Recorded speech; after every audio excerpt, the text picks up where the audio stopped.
masana. Tarihin hikayar Wahab bin Amru, wanda aka fi sani da suna Bahalu, wani malami ne wanda ake ganin ya samu taɓin hankali, inda a wani binciken ake ganin da hankalinsa ya bayyana kansa ne a matsayin mai taɓin hankali, saboda yana rayuwa ne a zamanin wani sarki. Mai suna Haruna Rashid. Haruna Rashid ya kasance azzalumin sarki, hakan ya sa mutane ke tsoronsa. Bahalu malami ne mai ilimi da baya tare da zaluncin da sarki yake yi. Da ya fahimci za a kashe shi, sai ya bayyana kansa a matsayin mahaukaci, amma yana ilmantar da mutane a cikin hikima. Ruwan salka yawan tafiya mai dawowa, gane zanawa a koyuwa, tsarabu da a'i kowa. Bahalu da ɗan kasuwa.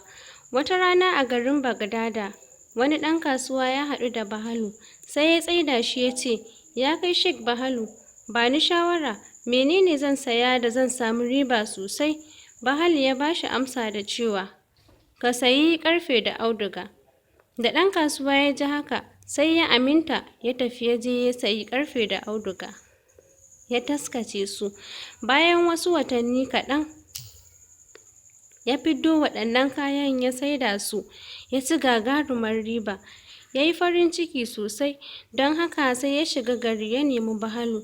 Suna haɗuwa ya tsaida shi ya ce, kai mahaukaci Bahalu, me zan sake sayi na samu riba mai yawa? Bahalu ya ɗaga kai ya kalle shi, ya ba shi amsa da cewa, ka je ka sayi albasa da kankana. Ɗan kasuwa ya tafi cike da murna da gasgata abin da Bahalu ya ce. Ya je ya kwashe ɗaukacin kuɗinsa da yake tarawa, ya sayi kankana da albasa. Bayan wasu 'yan kwanaki, gaba ɗaya kayan suka ruɓe suka lalace. Ya shiga ƙunci da damuwa. Faruwar hakan ya sa ya shiga neman Bahalu ruwa a jallo. Kwatsam sai suka haɗu da Bahalu. Ɗan kasuwa ya yi sauri ya riƙe shi ya ce masa, kai Bahalu, a farko da na tambaye ka ka bani shawara, ka faɗa min na sayi ƙarfe da auduga, kuma na saya na samu riba mai yawa.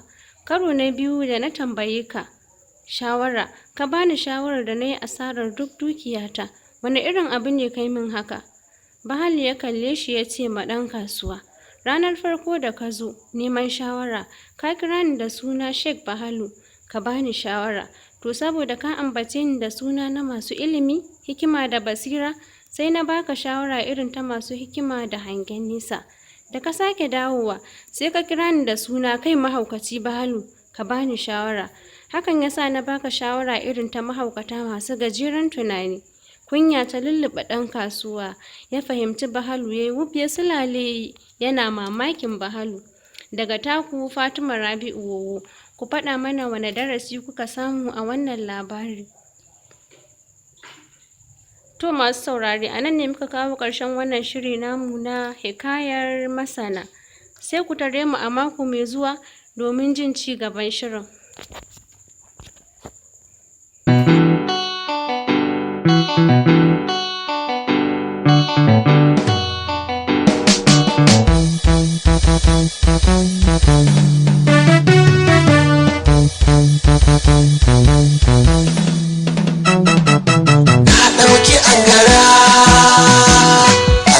Zambon kwana na yi guziri da ruwan salka.